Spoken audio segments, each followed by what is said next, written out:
What's up, you guys, and welcome to another episode of the Dark Sage's Interlude. I'm your host, Chase the Dark Sage, and this show is brought to you by Beyond Beats and Culture, the best hip-hop show and platform on YouTube itself. Make sure y'all hit the like button and subscribe if y'all have not already. And this is the show where I basically kind of give you guys a personal, in-depth look into some of the things that I like to think about, some of the niches that I like to think about or talk about, or that I cannot fit within the actual show itself, Beyond Beats and Culture. So make sure y'all subscribe and like the video if y'all do like hip-hop content like this, or if you like this exclusive show that's only on this YouTube channel right here and not on any other DSPs or streaming platforms itself. But you already saw the title, you already saw the thumbnail. Let's go ahead and talk about it. Nas, one of my favorite rappers of all time, and I have to preface this video with this. And I was thinking about, how should I start this video? I gotta say something super inflammatory. I do not like Illmatic like that. Illmatic is not like one of my favorite Nas projects. In fact, it is not even in my top 5 favorite Nas projects. And for me, it's not in my top Nas projects in terms of like, if I had to rank them, where would I put Illmatic? Now, is Illmatic a very influential album? Is it a very impactful album? Yes, I'm never going to say that it's not. I have to put some respect on Illmatic's name. But for me personally, my enjoyment with Illmatic, it's not really there. It's non-existent. I do not like Illmatic like that. I think it's... Let me not say that. Let me calm down. I don't think it's one of the most overhyped albums, but I will say that to me, Illmatic feels like the demo version of like trying to show you Nas's skills and his like style as an MC versus It Was Written, which I think is a better album overall. I feel like that's the actual album. I feel like I said, Illmatic is the demo, while It Was Written, 1, is a better album, but 2 is the album itself. To me, that feels more like a debut album, while Illmatic feels more like a demo reel trying to show you what Nas is able to do, what he can do on some production like he had right there. And honestly, like I said before, I get people love Illmatic. I get why people like Illmatic. For me, it doesn't really do much. And I'm someone that's from the South, right? And the reason I say that is because down here, growing up, nobody was listening to Nas like that, whether it be in the car or on any of his CDs. So when it comes to me actually knowing who Nas was, the only reason I knew about him obviously was because of the beef with Ether. Before I actually got into hip hop, the beef with Ether, he didn't really have any huge songs like Jay-Z did, his counterpart, his rival did, on the radio itself. So of course I knew Jay-Z. Nas was one of those people that I was kind of hesitant to get into because I didn't really know much about him besides that he had that beef with Jay-Z. And the time I started getting into Nas was around the time that he actually came out with his Untitled album, the N-word album. I can't say it, but the Hard R album, I guess you could call it that. The one where it has all the scratches on his back, kind of like, he's been whipped. So that was the first time like I actually got into a Nas album while he was active, while I was in the hip hop. So I do want to preface that because I'm not gonna lie, I love a Nas song on there that a lot of people do not like, and that's Make the World Go Round featuring The Game and Chris Brown. I remember coming home after school, turning on Rap City, and that music video being played. I love that song. I'm like, yo, this guy is spitting. Yo, he's able to rap really well. The beat is crazy. I'm like, okay, like I really kind of like this dude right here. Let me go ahead and get into this album that this song is off of. And behold, to me, it's one of my favorite Nas projects, and it's probably like one of my top 5 favorite Nas projects. At one point it was like my top Nas project, but we'll talk about later why I became a Nas fan again. Why do I love Nas now?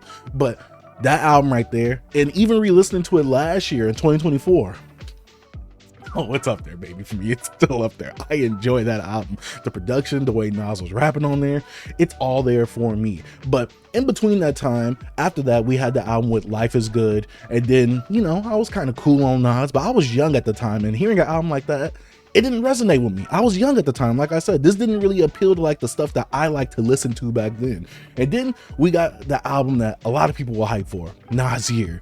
Kanye West production with Nas, 7 songs. I'm like, oh, this is about to be one of the most fantastic things ever. It was very disappointing.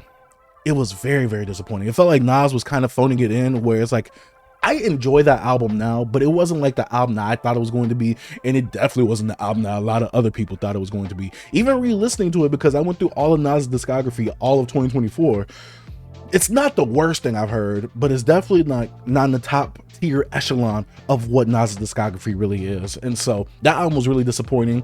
It left a stain on Nas' career. The public perception for Nas really wasn't that hot. Now, we all know that Nas is a legendary top tier MC, one of the most impactful and influential. Without him, we wouldn't have some of the rappers that we know of today, right? And so when we actually look at what he did with Hit-Boy, this run made me a Nas fan again. Like at first, you know, I didn't really like Nas's earlier projects like that growing up, because I'm just like, you know, this music doesn't really hit what I like to listen to, especially since I was younger. I didn't really care about the subject matter like that. And so it took me a while to get onto Nas. In fact, as I've gotten older, it's that makes me appreciate Nas's music and subject matter and rapping ability a lot more than what I did if I was younger listening to his music. And so going back to his discography, because I got into the Nas and Hit-Boy run, it's been such a treat. It's been such a treasure. But actually getting into it, I actually came in late on this Nas and Hit-Boy run. Shout out to the Black Hokage, who actually makes the music for these videos that I use in this, you know, podcast format right here, right? Because he made a video on his channel, I'm just saying, where he's talking about Nas's King's Disease 3. And at the time, I'm like, King's Disease 3?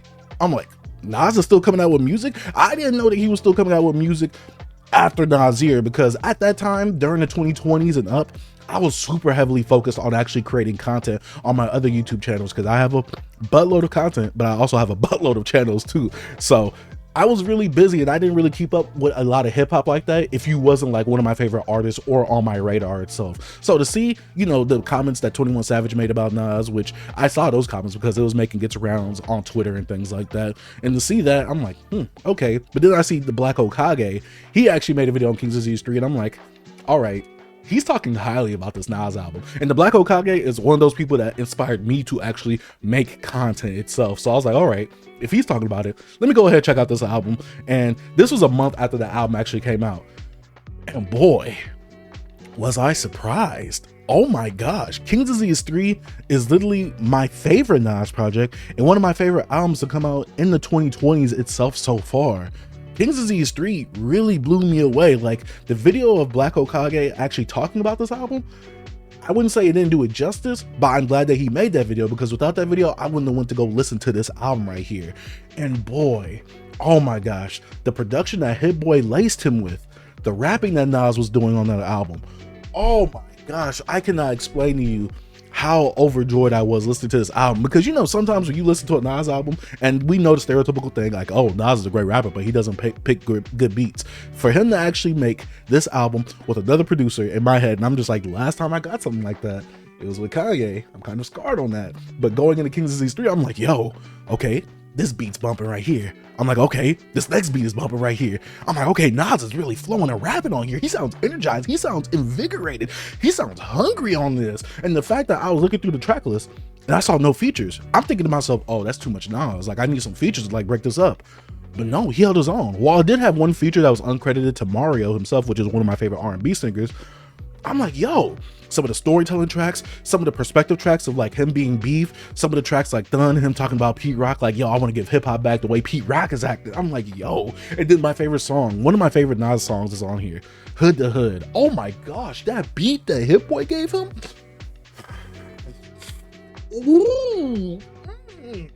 The way he was flowing, I never thought that Nas would get on a beat like this. And this is the one thing where I enjoyed this series of albums, because it felt like to me, Hit-Boy was challenging Nas. Like, you had to get on some of this modern production, this bumper production, and you still had to rap well. Oh my gosh, and god dang it, he did it. And so because I listened to King's Disease 3, I was like, okay, let me go to King's Disease 2, because I'm like, yo, I love this 3. Like, I was bumping that 3 like crazy. So I was like, all right, let me go to 2. Oh god dang it.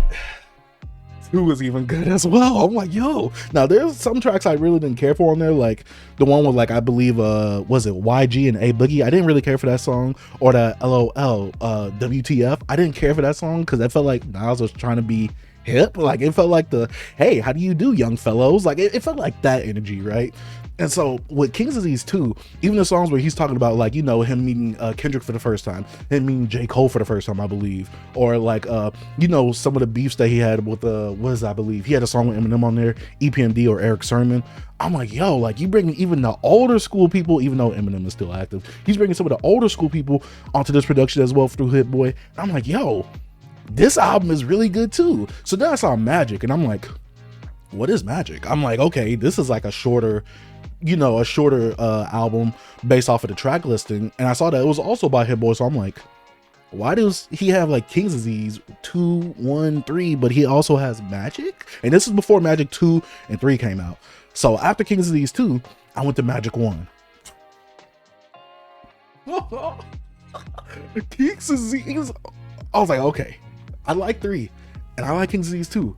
But Magic, oh, that was a different beast right there. To me, that felt like a hungry mixtape version. Like, yo, I'm gonna feed y'all this while y'all wait for that Kings Disease 3. And like I said, I got on the Kings Disease 3, then I went to 2, then I went to Magic. I'm like, and I heard the song with Nas and A$AP Rocky when it first came out, because I was like, yo, Nas and A$AP Rocky, 2 New Yorkers. I was like, I gotta hear that when it first came out with the music video.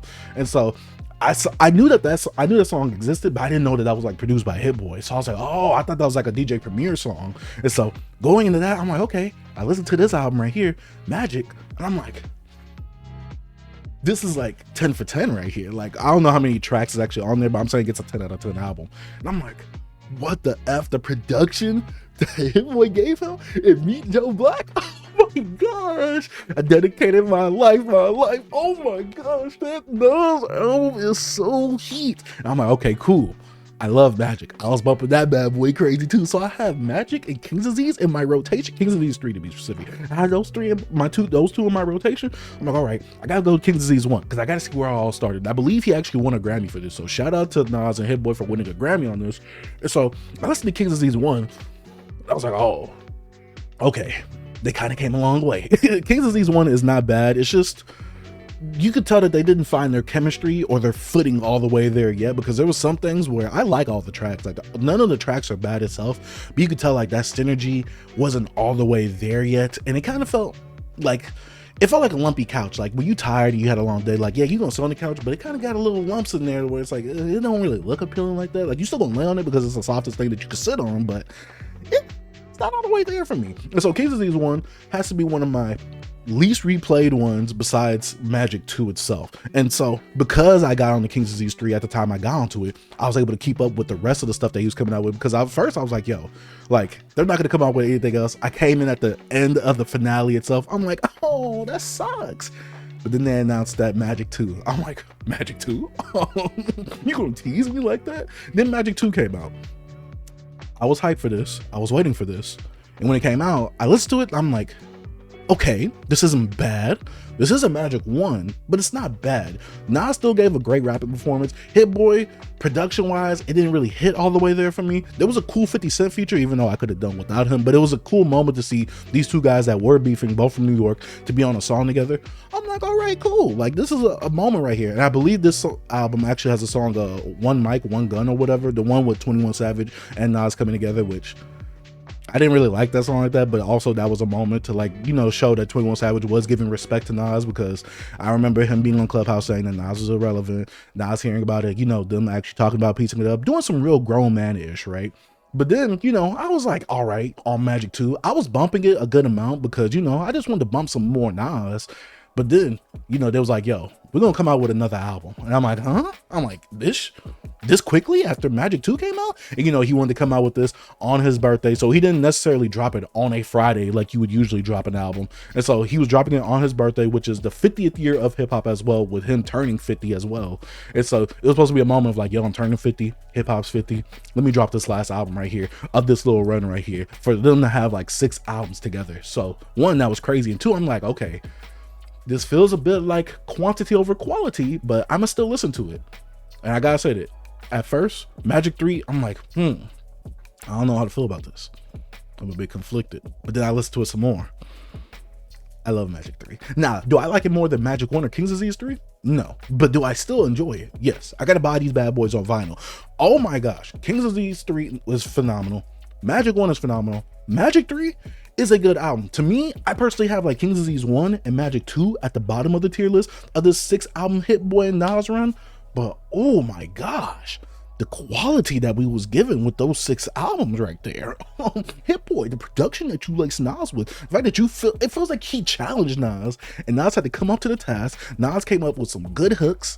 He came up with some infectious hooks that I really enjoy. He came up with some dope rapping, some dope schemes. Oh, some of the internal rhymes and the flows. Oh my gosh, like this is one of those times where someone from the 90s was picked up, put into this era, and you could tell that Nas he's a rapper because he was still staying in pocket on some of this stuff. He didn't sound old, he didn't sound dusty, he sounded invigorated. He was like, yo, I gotta compete with these young guys right here. Like, these young guys, they can't dust me right here. I'm Nas, baby. Oh my gosh, this album, this 6-album run to be specific, is what made me a Nas fan again. And after listening to the 6-album run, I had to go back to the discography, baby. And I went through Illmatic. It Was Written, Stillmatic. I Was, Nostradamus. I'm trying to think of them. Hip Hop Is Dead.